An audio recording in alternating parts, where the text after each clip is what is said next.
ברוכים הבאים לשעת סיפור, והספר של היום הוא חנן הגנן.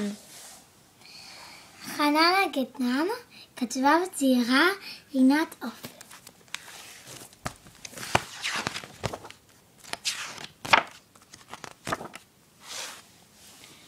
חנן הגנן, הגנן חנן, באדמה טמן, זרע קטן. הזרע הקטן באדמה ישן עבור מעליו שמש ירח ענן. עבר המון זמן, הזרע גדל ושמן, עד שיום אחד נבט והיה לאילן.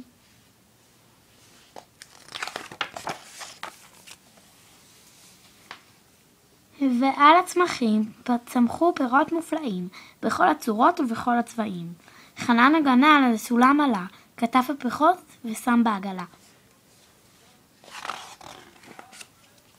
חנן הגנן בעגלה עם פעמון, נוסע ברחוב ושר לו פזמון, שסק משמש פרסמות, קנו פירות באסימון, תפוז, מנגו, פירות המון, בתוכם חבויים מטמון.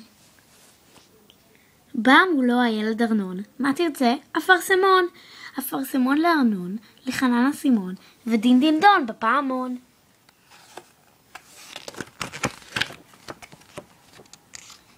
חנן הגנן בעגלה עם פעמון, נוסע בירידה ושר לו פזמון, גויאבה, תירס ולימון, קנו פירות באסימון, יש לי עוד פירות, המון בתוכם חבויים מטמון.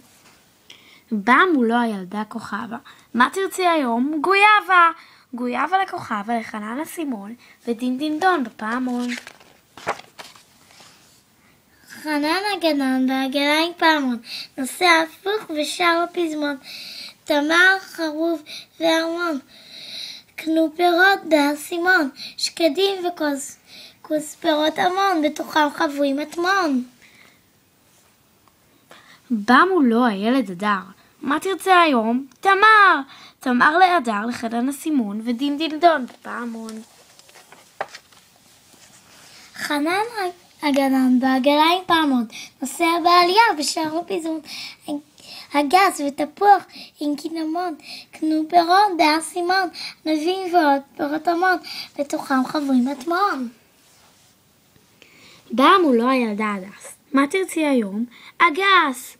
אגס להדס, לחנן אסימון, ודין דין דון בפעמון.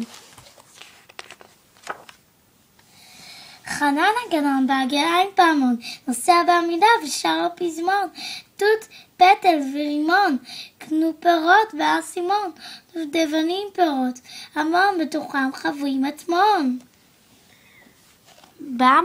בא מולו הילדה סיוון, מה תרצי? דובדבן. דובדבן לסיוון, לחנן אסימון, ודין דין דון בפעמון.